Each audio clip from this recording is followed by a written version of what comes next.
It's good? Yes? Okay. Good evening and welcome to the New York Studio School's virtual and live evening lecture series. Tonight, it is my great pleasure to be here on 8th Street introducing Bette Talvacchia, the striking case of the two Michelangelos. Before we get started, please, those in the audience, silence your cell phones. That's an old joke.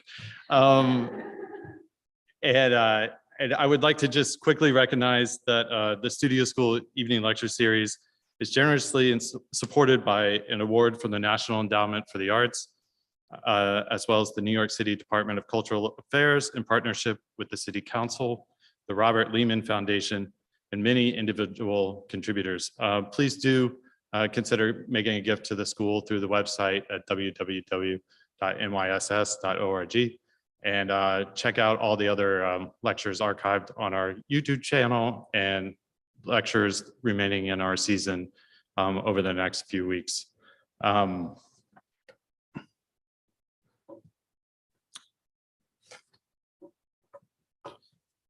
Before I introduce Bette, I want to just also point out for those of you online that you can enter in questions through the Zoom at any point during tonight's talk, and we'll leave time at the end for a proper Q&A. So you can enter your question then as well. And with that, Bette Talvacchia is Board of Trustees, Distinguished Professor Emerita, University of Connecticut.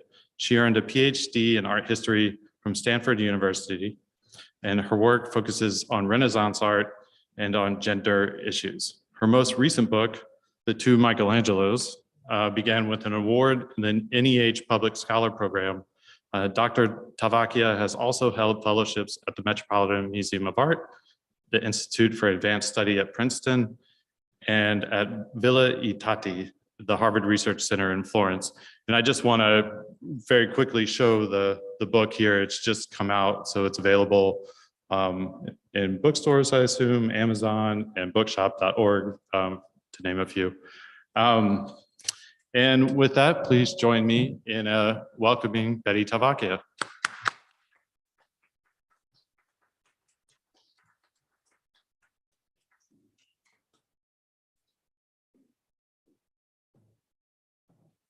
Okay, thank you so much for that lovely introduction. And I do want to welcome the live audience. And I'm so delighted to be speaking with some of the artists in the schools, the Studio Schools program, and some very special guests. So that's a big pleasure. I'm honored to be speaking in this historic building. So it is just a great way to move everything forward. I'm going to jump right into the subject of the talk. I'm going to start by assuring you that the two Michelangelos I'm referring to are in fact two different people. This might at first have made a little confusion, and that's a good thing, because what I want to introduce is sort of fashions in scholarship that we're used to talking about Michelangelo Buonarroti, the sculptor from Florence, by his first name. So we're not really that familiar with the family name of Buonarroti. And then we think of Caravaggio by not really his family name or his last name, but it's actually the town that he came from. And his full name was Michelangelo Merisi. So those are the two Michelangelos. Both of them became artists that had enormous impact on art, in Caravaggio's case, of course, in painting, in their own times and for time to come. However, in the case of Caravaggio, after a spectacular career in which he did gain a lot of fame and he did innovate, as you know, a new style of painting, but within about 50 years or so after his death, he gradually fell out of fashion.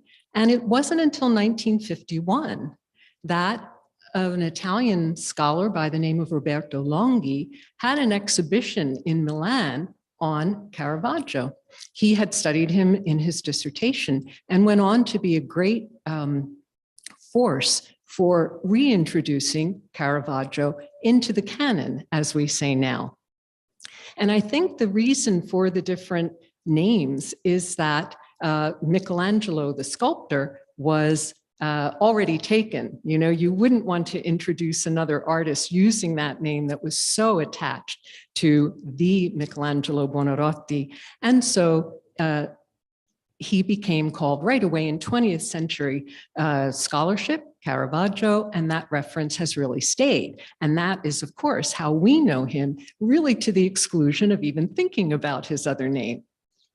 But I want us to think about it. Good, they're back up there. You see them characterized by artists who certainly Daniele da Volterra knew Michelangelo. He was a close friend of his. And we think perhaps Ottavio Leoni might have met Caravaggio, but you see that that drawing is at a later date.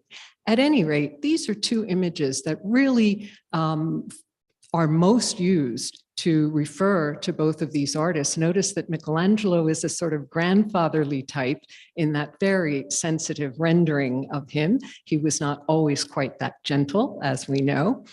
Caravaggio looks very dashing with those great raised eyebrows and a slightly arrogant look as he turns towards you. And that is our conception of Caravaggio. So these images say a lot about how we've come to think about the artist. But perhaps even more interesting, how did Caravaggio think about his namesake? Or did he think about that Michelangelo that preceded him? Well, the argument, the base of my arguments that I'm going to make this evening are that, in fact, that weighed on him quite a lot. And it had an impact on his art. He had a dialogue with his namesake. Sometimes it was respectful. Sometimes he really, talked back to him. And we're going to see how that operated in his art. So this is just the general approach. And I see that they're back on the screen now. Let's see what happens. Geography is also important in considering these two artists. So I'm showing you a map of Italy where I have appended in red the location of the town of Caravaggio, a little bit east of Milan. You see it's way up there in northern Italy, in Lombardy. We know very well the placement of Florence there, pretty much in the middle of the peninsula. And famously, that's where Michelangelo came from, and he very proudly identified himself as a Florentine, even though both of those artists chose to make Rome the principal arena of their careers. And again, despite the fact that many legends link Michelangelo to this connection to Florence, and he first of all promoting that. But for the last 30 years of his life, he lived and worked in Rome. And there are lots of reasons people have written eloquently about it, having to do with the political system in Florence and so forth. But after about 1534, Michelangelo did not go back to Florence. He lived until 1564, so he's about almost 89 years old. He outlived all the other artists and made Rome the site of his principal works. Okay, so we've got a similar name. Did that happen purposely or by accident? Well, I think it was a historical accident because we know finally that Caravaggio was born on September 29th, 1571 in Milan. His family had attachments both to Milan and to Caravaggio. That date, the 29th of September, is the feast day of Saint Michael the Archangel. We kind of need some Michael Archangel to keep our slides in the floating through the atmosphere here. But that often happens, that a child born on an important saint's day would receive the name of that saint. And the idea is that that saint would help them out. So we know why Caravaggio was given the name of Michelangelo, Michael the Archangel. We don't know why the Buonarroti family chose it for their son, but Vasari, the biographer of Michelangelo, makes great use of the symbolic potential, and all of Michelangelo's contemporaries who wrote about him in a laudatory fashion would often use that symbol that he was more divine than human. He had supernatural powers in his art. So the symbolism worked very nicely for Michelangelo. Okay, so Caravaggio then carries the weight of that name when he arrives in Rome, and it's really less than 30 years after the death of Michelangelo the Florentine, because he lived so long. All right, some coincidences in that connection. There are others that have been less explored, but I think were very important. So you've been looking at Francesco Maria del Monte. He was a Roman cardinal who was one of the first great patrons of Caravaggio. But you might not know that he was actually a Medici agent in Rome. He received his rank of cardinal handpicked by Ferdinando de' Medici, who had been a cardinal and gave up that rank to go back to Florence to become the Grand Duke of Tuscany when his brother died. And that portrait by Alessandro Allori is right in between. You know, he didn't give up his rank of cardinal immediately. He waited until he was ready to marry Christine of Lorraine, and then he got his handpicked candidate to take his place. And in fact, Francesco del Monte lived in the Palazzo Madama in Rome, which was the site of Medici presence in Rome. So there was a very literal sort of handing over to Del Monte. He became the Medici agent there. He kept Ferdinando apprised of what was happening. And as I say, that was the first important household into which Caravaggio was invited at the start of his Roman career. So connections in patronage also existed. And amazingly, on the side of female friends and patrons, there was also a link in the history of the two Michelangelos. Vittoria Colonna was the contemporary of Michelangelo Buonarroti. She was a very renowned poet. There were 13 editions of her work during her lifetime. She and Michelangelo shared convictions about new approaches to Catholicism. And I think we would say, bonded on that issue. It was at the time of attempts to reform the Catholic Church, and they really took a very radical position within it. And Condivi, the biographer, the first biographer of Michelangelo, tells us that when Vittoria met Michelangelo, she fell in love with him immediately, and that he loved her passionately. Of course, they were talking about platonic love, and those terms, however, were used to show the intensity of the relationship that they had. They exchanged letters, poems, drawings, and so forth. She's a wonderful figure to look into.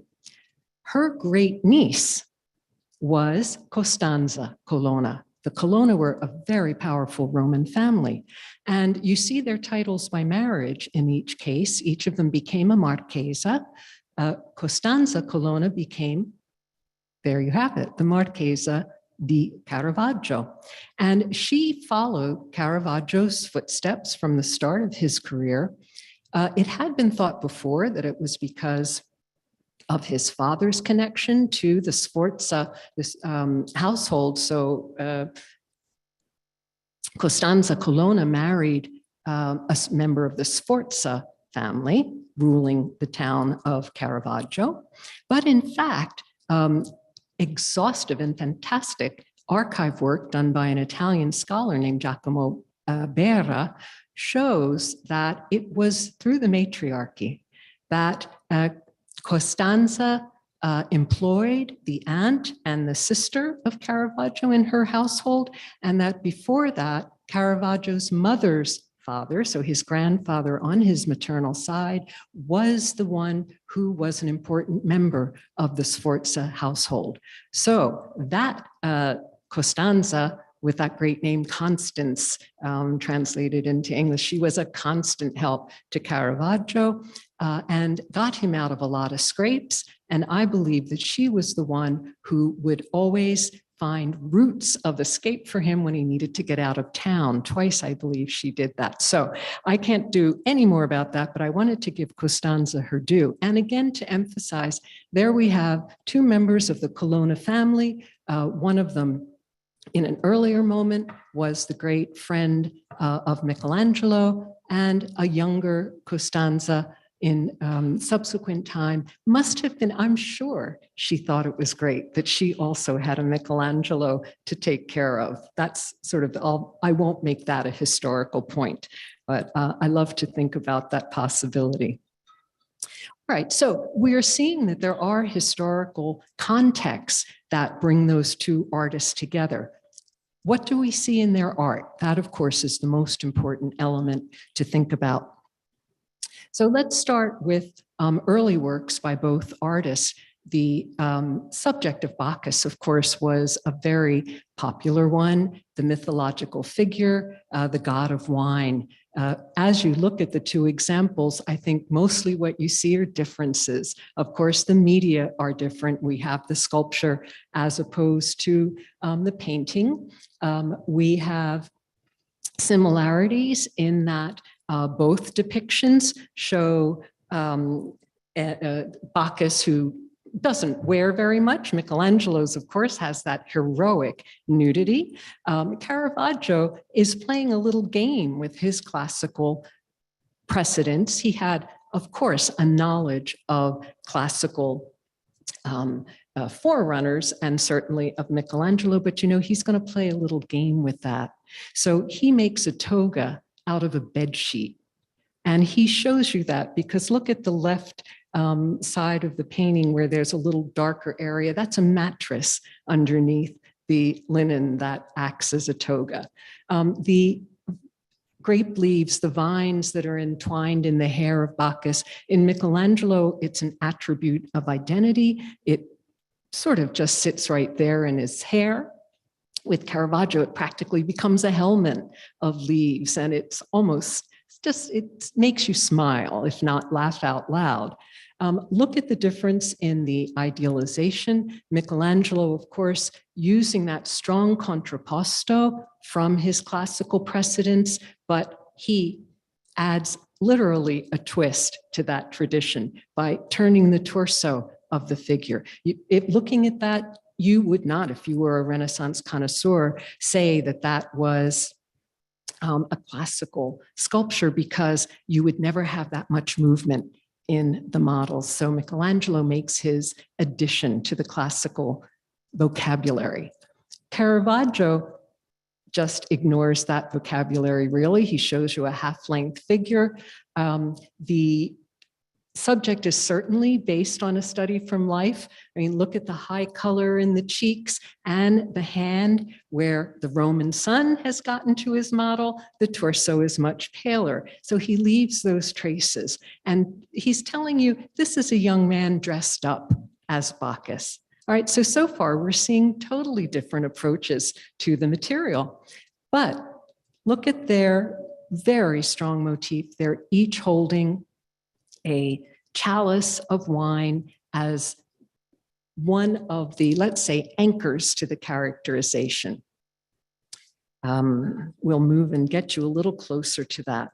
If you just focus on these two details, I think you might be a little more convinced that Caravaggio had Michelangelo in mind with very different results. Again, so he's going to take that motif and do something entirely different with it. Michelangelo uses the Neoplatonic thought about the symbolism of Bacchus and Bacchic rites, where you use inebriation to transcend earthly limits.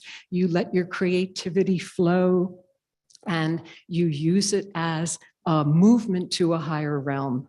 Well, looking at Caravaggio's Bacchus, There's nothing there that suggests a higher realm. It's a very earthly sort of inebriation. And while Michelangelo's Bacchus is very introspective, right? It's something that he's involved with that wine. Caravaggio's Bacchus hands that chalice to you. He wants you, the viewer, to join him in enjoying the wine. And we can see that there's ripples on the top of the liquid. It's moving towards you. And not only does this Bacchus look right at you, he's engaging you. Okay, this is a little test to see if you can have mental images. That this is what we need to do. Be more acute. So it's going to flash on and then you have to memorize it, because what Caravaggio's Bacchus is doing is, in addition to offering you wine, he's offering another pleasure as he starts to untie his toga.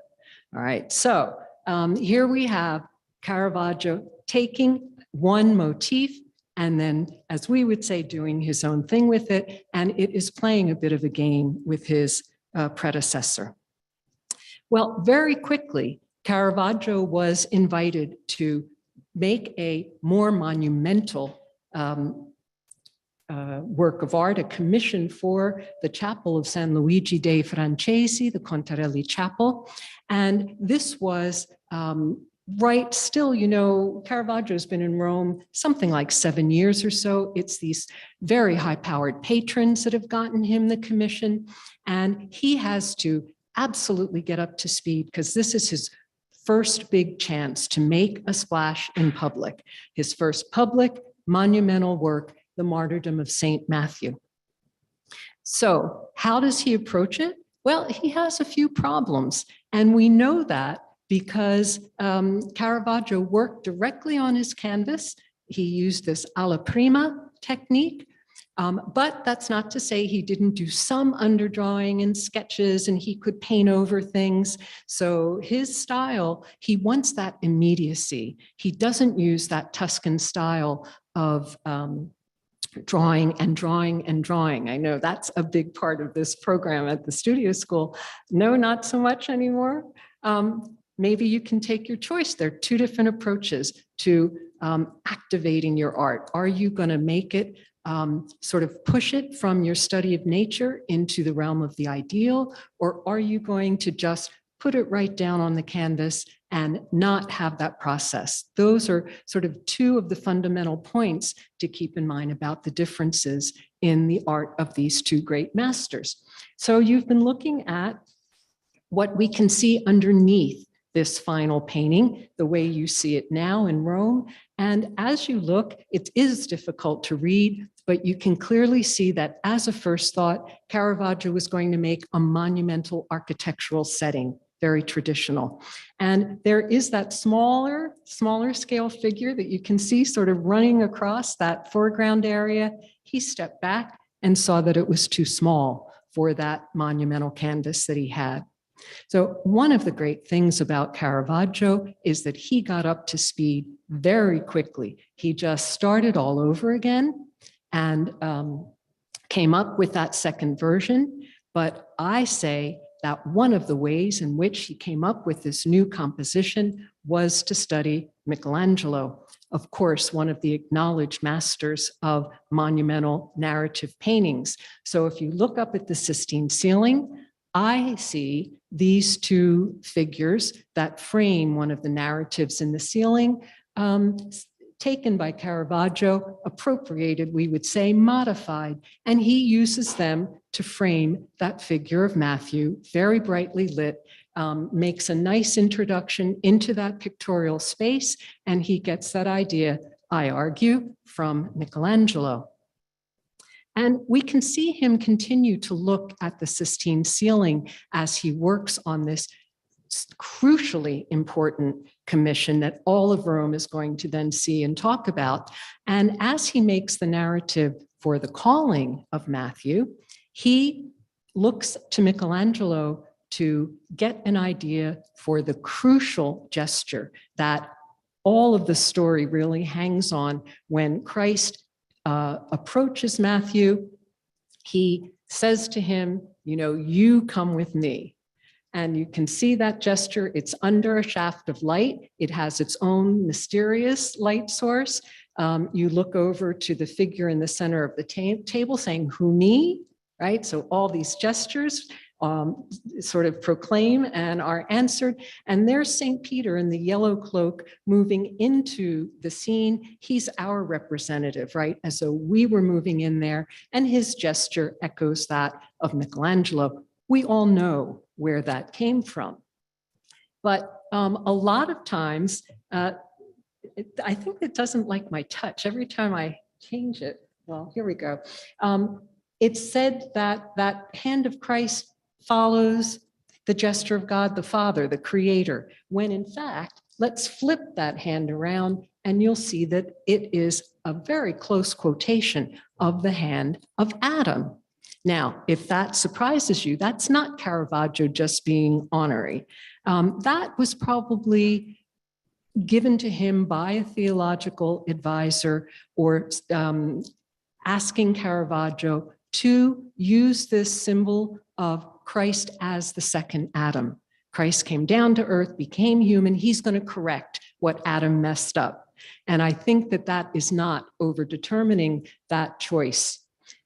Later on, at the end of his life, Caravaggio thinks back to that commanding gesture, and he again kind of anchors a narrative on it.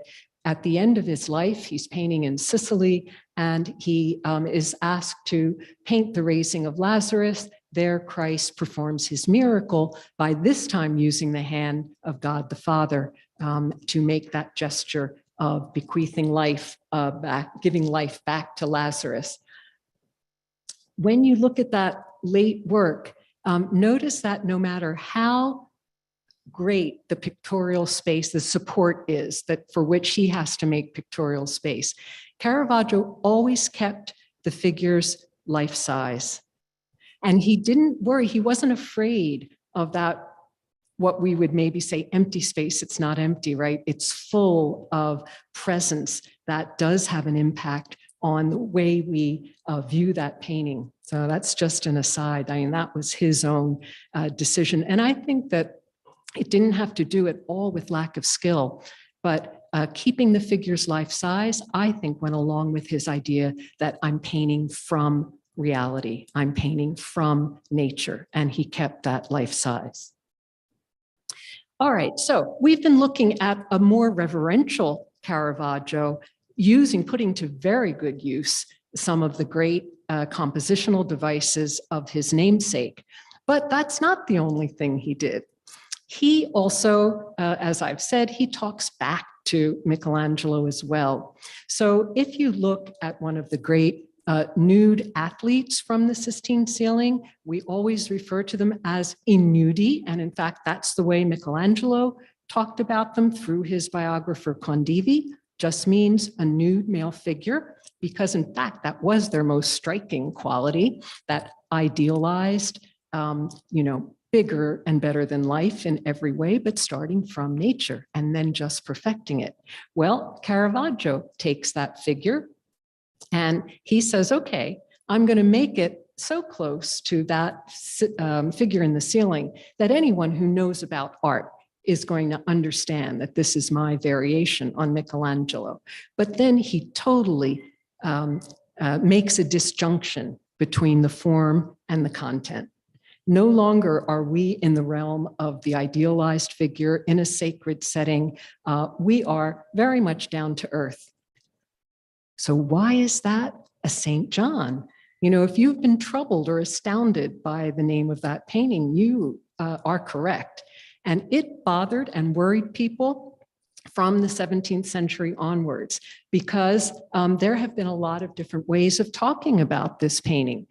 In the 18th century, it was more likely to be referred to as boy with a ram. And in even 1912, it's cataloged in the Roman Museum in that way. In the 17th century, it was twice called a shepherd. And that identification was taken up again in the 20th century and argued that that's in fact what we see. Another idea was that, in fact, it is an astrological sign of Aries because you have the ram there. That is a 20th century idea. Not too many people have followed that, but hey, you have a figure embracing a ram. You know, that's a reading that just on that basis is possible. Or is it another Old Testament figure and not John? I'm going to mention that there are some possible readings in that way. So this has always been a confusing painting, and I'm going to work through with you sort of all the repercussions of that. First of all, the fact that it was unusual didn't mean that it was unpopular. It was startling. It might be a little upsetting, but there are copies of it. And there's a very close copy that you see on the right in the Galleria Doria Pamphili. So in fact, when you go to Rome, you can see the Capitoline version up on the Campidoglio, walk down the steps, and not too far away, you can go into the gallery and see that replica. For a long time, it was thought to be perhaps the original, but now, after many arguments and technical studies, the Capitoline has the consensus. All right, so it was not bothersome enough to be hidden away. It was popular. What else about it made it okay to call it a St. John? Well, if you look back in the iconographical tradition, you'll see that in the 15th century, Domenico Veneziano shows a totally nude John. He's in fact making a point. That's part of the narrative. John is throwing down his costly city garments, and he's got that animal skin on his back. He is going to make that transition, go out, lead an ascetic life in the wilderness. And the Bible textually tells us that he clothed himself in camel hair, camel skin. So that's what Domenico is showing you. So the nudity is absolutely fine because it's part of the narrative and it's on a very small scale. It's a predella piece that's underneath the larger subject of St. Lucy in the St. Lucy altarpiece. So it's decorous. It is appropriate that you put that in a narrative scene on a small scale. Raphael ups the ante a little bit, and he gives you a St. John as the large scale easel painting, but a large one, where that beautiful figure of John is bathed in a golden light. But again, we have the tradition of the nudity of the figure in the wilderness, although Raphael, in his elegant way, is a little more decorous in covering the groin area of the figure. He uses a leopard skin, so it's also perhaps a little more fashionable. But the other thing about Raphael's painting, even though it's not a narrative, it's showing you that sacred figure, but all of the proper attributes are there. He's holding a cruciform reed. He has a little banderole that says, "Behold the Lamb of God." His right hand is gesturing to that cross made out of the reed, and that gesturing, I'm telling you, he's coming. All of these things are the traditional, conventional attributes, and it makes that fine, especially since a painting like that would most likely go into a private space rather than a public one. Okay, so as we think a little bit more of this question of nudity in sacred spaces and for sacred figures, let's go back to Michelangelo. And I just want to remind you that when you look at the Sistine ceiling, there are so many figures on so many scales doing all kinds of things that not one single group jumps out at you. In fact, I put those blue arrows just to show you the positioning of the ignudi. There are series that alternate. They frame the narratives in the central bays of that ceiling. And that's a good thing to remember. When you're on the ground looking up, as this group on the left are, I mean, look at what you see, because it's not only the ceiling, but all of the frescoes from earlier times, the Last Judgment wall, that space is enormous and it is filled with figures.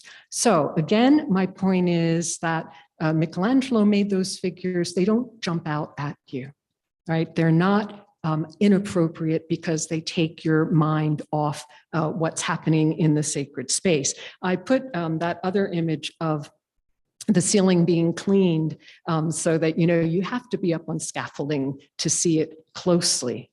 Because in fact, this is what we're used to looking at, right? We have these great digital photographs. They're all framed. Usually they put the nudity by themselves. They don't really even often show you the context. I had a hard time finding that image where it shows you all four of them framing that narrative.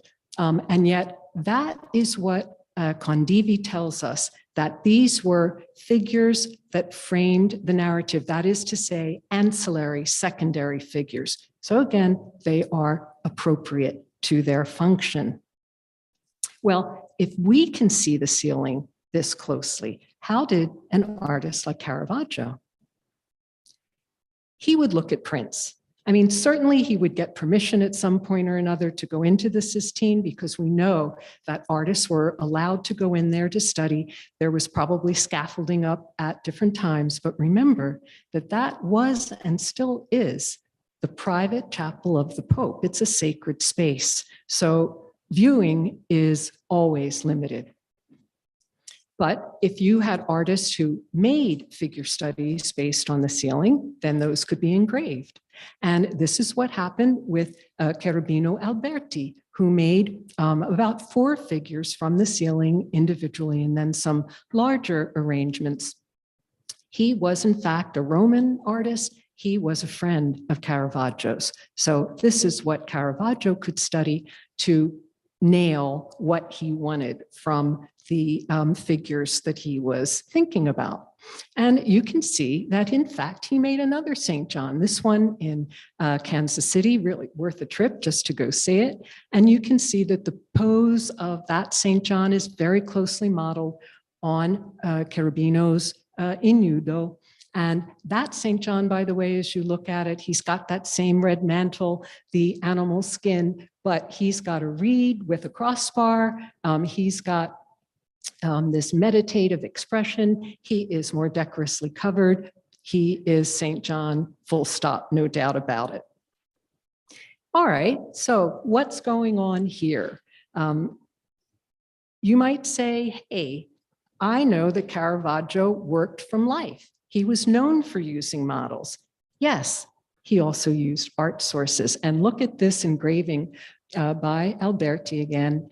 Such a close source for that St. John. And if you can have a look at there's a little line of writing there on the right.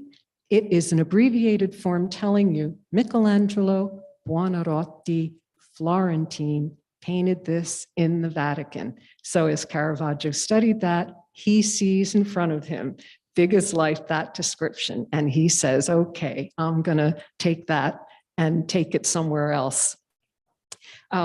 So what Caravaggio did, certainly, was he combined the study of art with the study of life. And that was not his invention. If you look quickly at this group of images, Raphael's fantastic figure study for the Hall of Constantine, which his assistants carried out after his death, he clearly there is trying to get right the musculature of a straining back and the top part of the arm and shoulder. But he posed that model. That's a life study, absolutely. You see the little cap that the studio assistant is wearing? He's got one of his assistants taking the pose of that Raphael had noticed in an ancient frieze, and then it's studied, it's transformed through the study of life, and it ends up right on the bottom left of this detail from the Hall of Constantine. And I purposely just left it small because I want to emphasize here that Raphael, at the end of his life, was still producing tons of studies. That's not an accurate assessment. Lots of studies for every single figure in the frescoes that he planned. And that insistence on drawing, on studying everything about the figure before you put it on the wall, that's why his works look the way they do. All right, so let's go back to our comparison that we are looking at these in nudity and wondering, again, what more did Caravaggio take from Michelangelo? What do his figures mean? So I've introduced that a little bit by insisting on their ancillary function as framing devices. And Condivi, again, he tells us they frame the narratives, they held the medallions in place. And if you go through systematically and look at each of these pairs, you will see that all of them hold ribbons that attach to these historiated medallions, and they are also carrying bowers of acorns, because that is the symbol of the family of the Pope, the Della Rovere family, acorn from oak tree, and that was marking this commission as being due to the intervention of Pope Julius II. So that is their function. But how did he get the idea of doing these elaborate figures, way overqualified? They're twisting their gyrations to hold those medallions. And that's where a lot of interpretive ideas have come in. And I'm not going to go through them all, but you can see what a rich possibility there is. What I want to do instead, I've got to wait for the lights to come on for this. There we go. I'm convinced that Michelangelo looked all around him in Florence at a very pervasive kind of figure from his predecessors in the 15th century, where they would take little figures that we would call cherubs. They're called putti. They come from classical monuments, classical art. They were the little genii, the spirits that accompanied different figures. And the Renaissance, especially the Florentines with Donatello doing, really making that popular. But we see it first, we think, in this tomb by Jacopo della Quercia in the city of Lucca in San Martino. And you notice that it's on the side, it's a relief, very high relief on a sepulcher. The figure of the dead woman, Ilaria del Carretto, that's more traditional, maybe even a little old-fashioned at this point. But look what happens along the side of the sarcophagus. You have these little cherubs dancing with the garlands, and that's referring to another aspect of death in the Christian tradition, right? That you're passing on to your reward to something better. So there's cause also for celebration, and that's what the little putti do. I sort of chopped out the middle of poor Bernardo Rossellini's tomb for Bruni to show you how many times this motif could be repeated with many variations in just one sculptural work. And you see that these little angels, because of course in the Christian tradition they become angels, they hold rondels. And that, again, it's referring to a classical type where you might have the portraits of dead people in this circular form. And the 15th century classicists picked that up and really flew with it. So Michelangelo sees those all around him. And I thought, wow, that's where he got it. But when I started thinking about that was when I was looking at the ceiling of another Florentine artist ceiling fresco, Agnolo Bronzino, younger than Michelangelo, in fact, a great admirer of Michelangelo. He painted this ceiling in the private chapel of Eleonora of Toledo, who was the Grand Duchess of Tuscany. And look at what we have framing those representations of saints, each of them framed by a garland. And at the bottom of the garland, you have these cavorting little putti. Some of them are winged, some of them have lost their wings. But Bronzino, certainly looking at the Sistine, because again, I flipped one around to show you how closely that posture is imitated, the pose. And you see that Bronzino knows what Michelangelo did. This is my interpretation. He takes that monumentalism of Michelangelo, he brings it back down to Puto size, And he then plays off on both of the traditions. And again, he's allowed to do that. This is a private chapel, and these are secondary figures. It was thought that if you had these whimsical additions, they would get your attention and bring you to the more important, serious subject matter. And in fact, that whimsy could even move into the, shall we say, inappropriate. I mean, have a look at the little visual joke that Bronzino plays with that cucumber underneath the little puto. So I'll leave that to you to look at more closely at another moment as we get back to, okay, then, if we've got all of this on the table, what did Caravaggio do? What did his contemporaries think about this?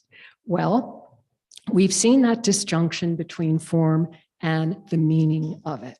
But for his contemporaries, someone like Annibale Carracci, who, as you might know, was a great rival of Caravaggio, an absolute contemporary, he saw that as a figure of St. John. So what the image on the left, I was just going to ask you, could you give me all the elements? That is a proper, put that in quotes, right, rendition of St. John. By now you see all the attributes, and look, as he points, Christ is coming down the path toward us. So that's a very traditional one, beautifully painted. Toward the end of Annibale's life, he does another take on the St. John. This has only been found within the last 20 years. It was exhibited in the Capitoline. So I'm just going to go with what they said, because whether it's Annibale or not, it shows you this is in dialogue with the Caravaggio. But it also was a little bit more maybe than the patron wanted.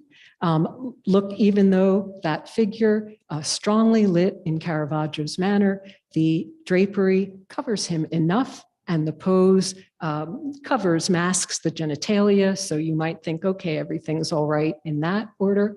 But we know through a document, through the writing of Bellori, that soon after Annibale's death, right, the owner waited for Annibale to die. And then he asked Ludovico Cigoli, another artist, to paint a little figure right near that gesturing posture. And this is almost impossible to see, but I'm going to step aside and point it out. Right there. Okay, Bellori says that was a figurina painted there. It's not even big enough to be a figure. It's just a little figurina. And I imagine that that was done just to cover the patron who was maybe uneasy with that rendition. Look, it really is a John the Baptist. All right, so that gets into another story.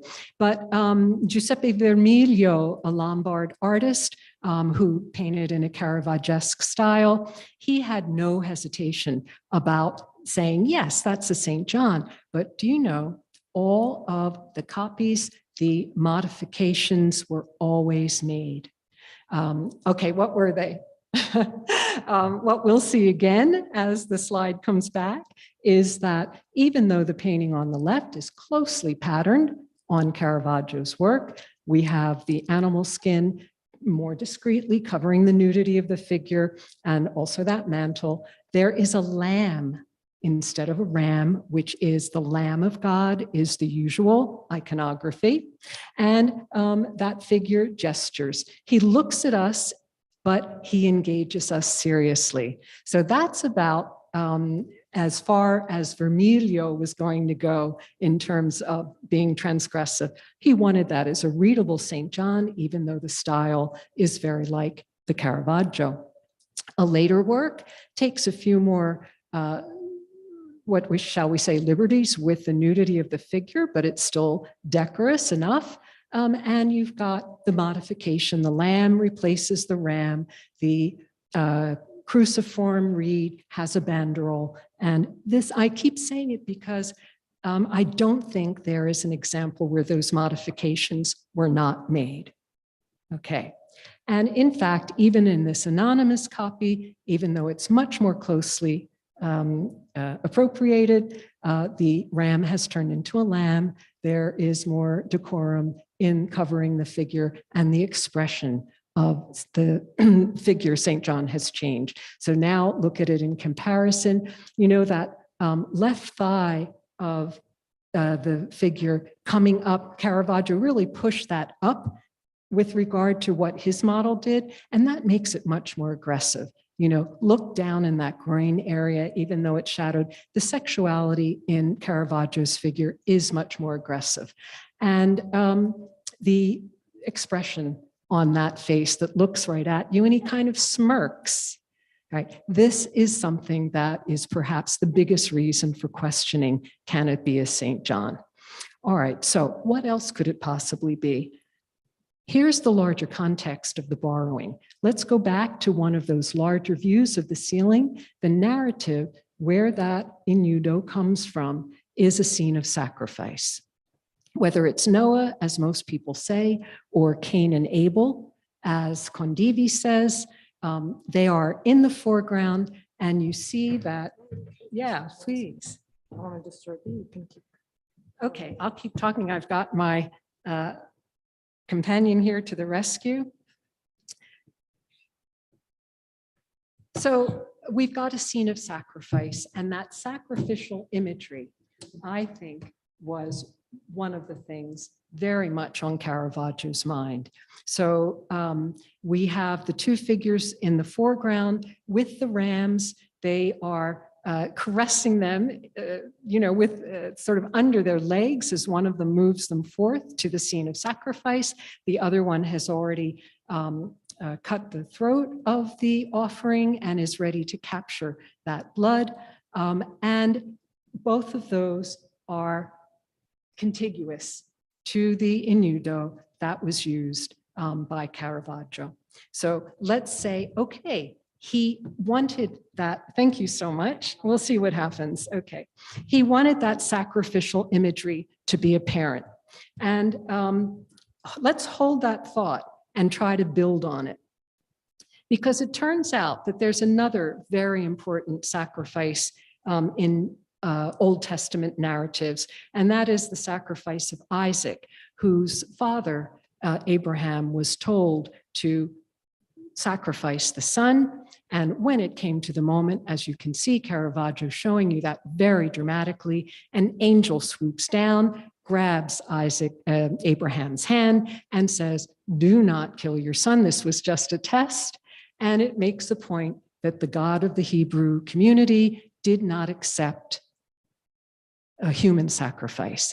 It turns out that there was a ram caught in the bushes that you see on the extreme right, and Abraham instead sacrificed that ram. So that is another scene where the ram is the correct animal. And if we go back to Caravaggio's St. John in quotes, that ram that perhaps Isaac is holding, he is happy because he will not be sacrificed, but the ram will take his place. And if you look closely, just where my finger's pointing, since this has been cleaned, you can see that that is not a stone altar. He's sitting on a pile of wood, and there are some red sparks, red flames right there in the bottom next to the red mantle. His foot, that leg that is so glaringly in our face, that foot is on a log. And you might know that Isaac in the biblical story carried the wood to the altar. So here again, we have prefiguring of the sacrifice of Christ. And that is a reading that has been reproposed in the 20th and I think 21st century. It's one that, you know, has very compelling elements. So, okay, this is where we're going to end up trying to make some sense of this. Because look what Caravaggio did to bring those other references close to us. He used the same model. He puts the head of the ram next to Isaac's head in both paintings. He uses that figure that Michelangelo painted next to a scene of sacrifice, and look at the three poses that they are very similar. So Caravaggio is saying, do you know my sources when you look at that? And as we say, he knows very well how to paint a St. John. Look at the two images furthest on the right. The Corsini and the Kansas City St. John, very proper. All the attributes are there. A very late one that he did that's in the Borghese Gallery, he goes back to that ram and to a reed that is not cruciform. And here's our famous boy with the ram / St. John / Isaac. And my considered opinion is that Caravaggio did this in response to his patron's wish for a great work that was a novelty, that when his connoisseur friends finished their dinner party with him and they all went to look at the new Caravaggio that the Mattei family owned, that they would have this puzzle. How can you read the same figure as sacred and profane? That would almost be like an assignment of challenge given to you. Paint me a figure that is both sacred and profane and that you can back up both of those readings. And I think where I started with our terminology, is it this or that? If we go back to 17th century views, they loved it if you said it's this and that and some more. That showed the skill of the artist and the knowledge of the connoisseurs who could then speak very knowledgeably and convincingly about it. The art of rhetoric was still very much appreciated, and it was a sign of status, just as owning a Caravaggio was a sign of status. And I use that term about sacred and profane because one of the best assessments of Caravaggio's art ever made was made in the 17th century when a cardinal said, his work is astounding. It exists somewhere between the sacred and the profane. And so I think that this slash figure, all of these meanings were intended by Caravaggio to be read, to give you this absolutely virtuoso performance based in his great namesake. But, you know, I outdid Michelangelo because look at all of the meaning that I have given to this figure. So I can't see your expressions with your masks, but I'm imagining that you're all smiling wildly, agreeing with me. And if you do, or if you don't, if you would like to hear more of my ideas about this, have a look at the book. And I know it's going to be in this library. And it is a subject that I have found very enriching, and I'm delighted to share it with you. So thanks very much for listening.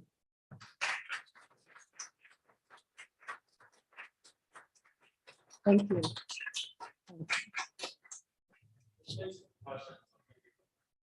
Okay, shall I stay where I am? Yeah. Okay, I'll duck out in case I can't answer a question, but otherwise. Okay, and I'm going to turn my back on you just for a second while I take a sip of water to have a little decorum. Okay. Okay. Okay. I'm not sure if the audience could hear everyone clapping. I'm talking to the virtual audience. This is a little strange. But if anyone in the audience online has questions, please put them in the Q&A and I'll read them to Betty.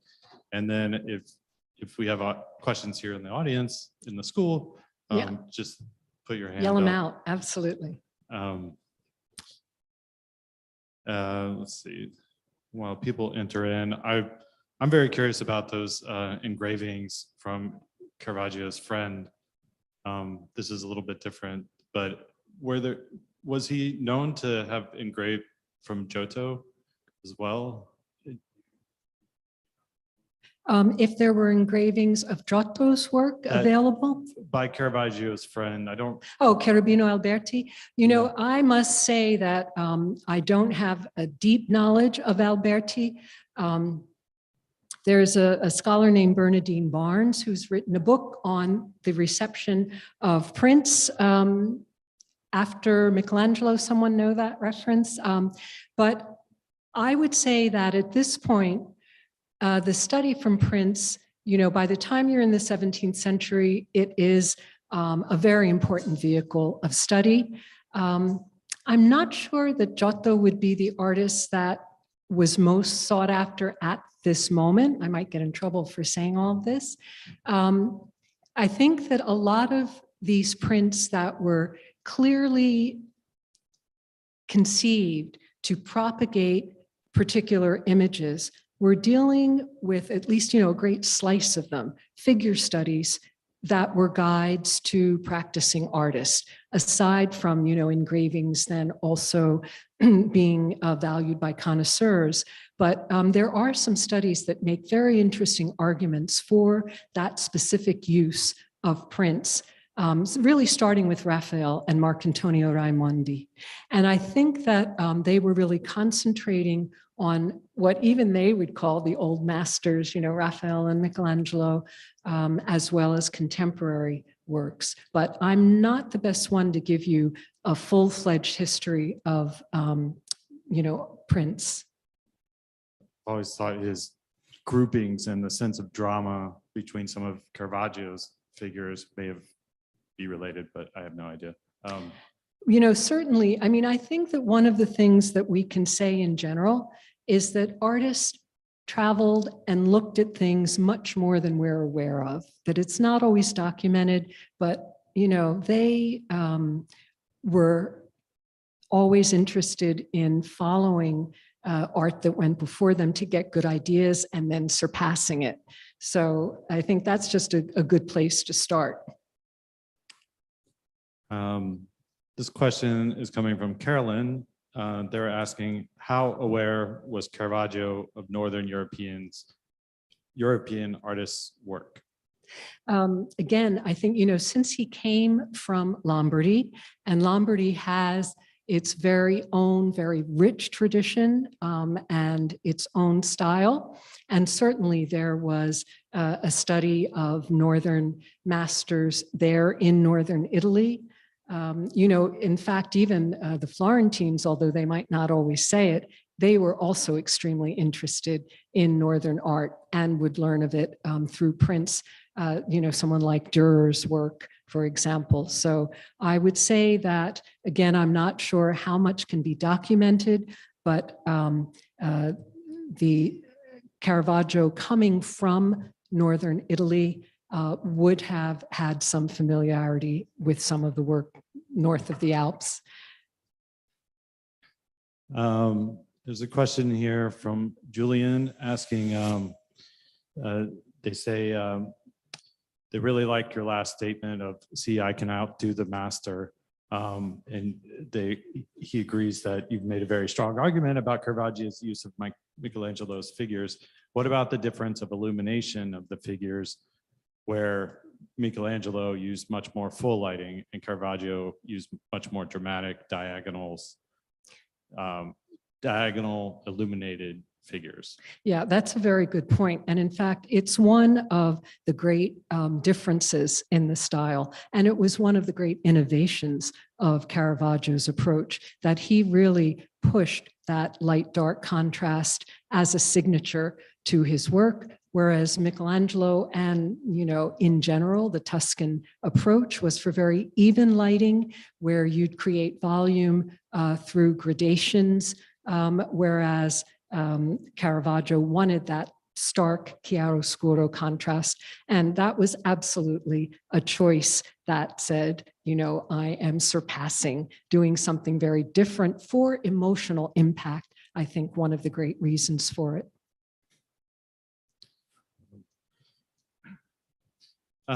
Could you speak more just about the sort of Roman reaction to Caravaggio's sensuality? It was pretty, it sounds like, I think it's very interesting how you talk about the sacred and profane in one painting, but a lot of patrons were very aghast at Caravaggio's pictures. Absolutely. Because interestingly, I think for many, it was that lack of the idealism that was more astounding than the fact of nudity, because I think these older cultures were much more at ease with the body as a symbol and with nudity in art. I think we are much more puritanical than they were. Now, what they had to follow was decorum, that it had to be appropriate to the function of the art and to the space in which the art was displayed. But I think what caused the problem in the painting I discussed was exactly that. Sort of the rug was pulled out from underneath the viewer. Is it sacred? And if it is, this is not decorous, right? Why is he looking me right in the face and smirking? So the nudity would be an issue in those instances where it was seen as inappropriate. If it's in someone's bedroom, that's their private business and that's okay. If it's up on a church wall, unless it's idealized in the way Michelangelo's was, it's not appropriate and then it causes a problem. And I'll just say in general that we want to have a very clear explanation about these things. You know, we're conditioned to want that. There was not 100% consensus for the art of Michelangelo in his own time. I mean, famously, as things started changing in the Catholic Church, where they are countering the Protestant revolution, let's say, and they are trying to think of what good are images. You know, they came down on the side of wanting them. But the important thing was to make these appropriate. There were many people, it's like the tide changed. The consensus in the Renaissance was that this idealized nudity is fine in sacred spaces. During the Catholic Reformation, there was another view that that was not fine. So it's just like today, if we tried to take a poll and say, you know, is this pornographic? Is this acceptable? There'd be a difference of opinion. And it was the same in the 16th and 17th century, right? Differences of opinion, but at different moments, there was a strong consensus that accepted this kind of idealized nudity in sacred spaces. And then later, that tide changed and there was a stronger consensus against it.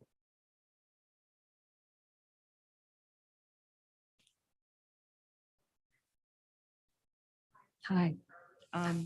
And just to follow what you're saying, Caravaggio, like following so closely after Michelangelo's example and like wanting to play with the connoisseur's mind a little bit. Can we say that's like an interpretation of Michelangelo saying, you know, the finished piece is in the viewer's mind?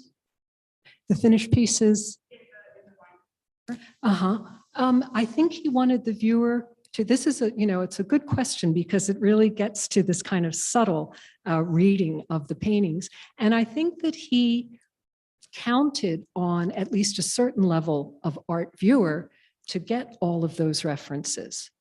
But it wouldn't be absolutely necessary for all viewers, you know, that the viewer always brings something to the interpretation of what they're looking at. But again, with Caravaggio, there was reluctance in some instances because the iconography was so different, because he was much more aggressive in a lot of the representations. And again, it was maybe we could generalize a little to say that level of connoisseurs and the educated cardinals, the elite, loved it. People more of what we would call a middle class, let's say the clergy in these churches, they would often take offense. You know, they didn't have all of those references and they were looking at more strictly as a devotional image. And we know that some of Caravaggio's paintings were rejected by the churches they were painted for. And I would take that to say, for want of a better term, a kind of the middle class of the clergy would not want all of those highfalutin references. They wanted a devotional image that didn't cause consternation to the believer who was there to pray. So you have to argue the nuances in every specific situation. Good point. Thanks.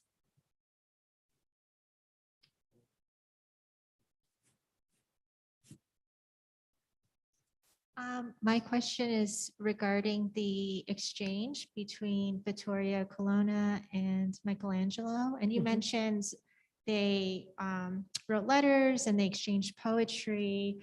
And some of that consisted of their like radical positions on religion.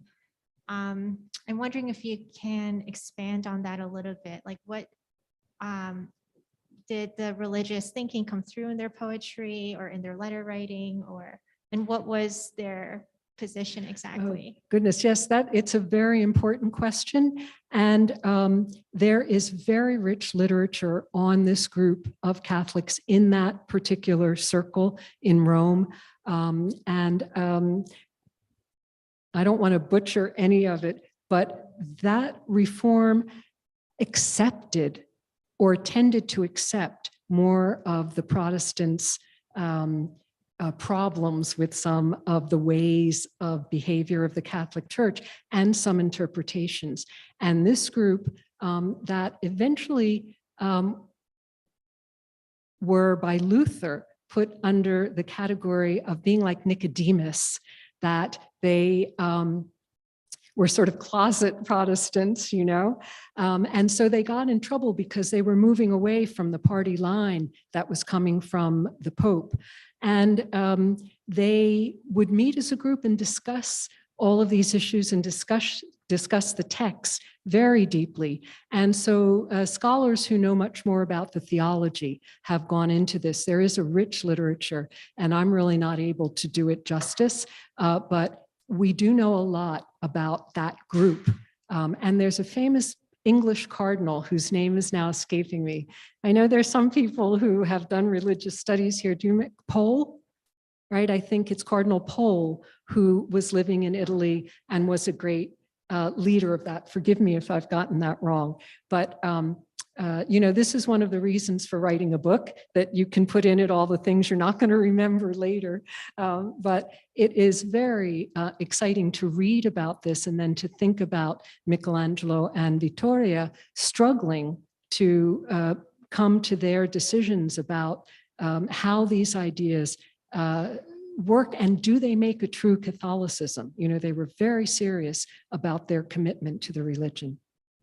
So thanks for asking that. And because I know the question comes from someone who is a bibliographer par excellence, I'm going to try to get you some of those sources. Any other questions in this group? Well, thank you, Betty. There's several comments on the online portion. Love this lecture. Thank you, Betty, for a very clear and convincing presentation from Allison.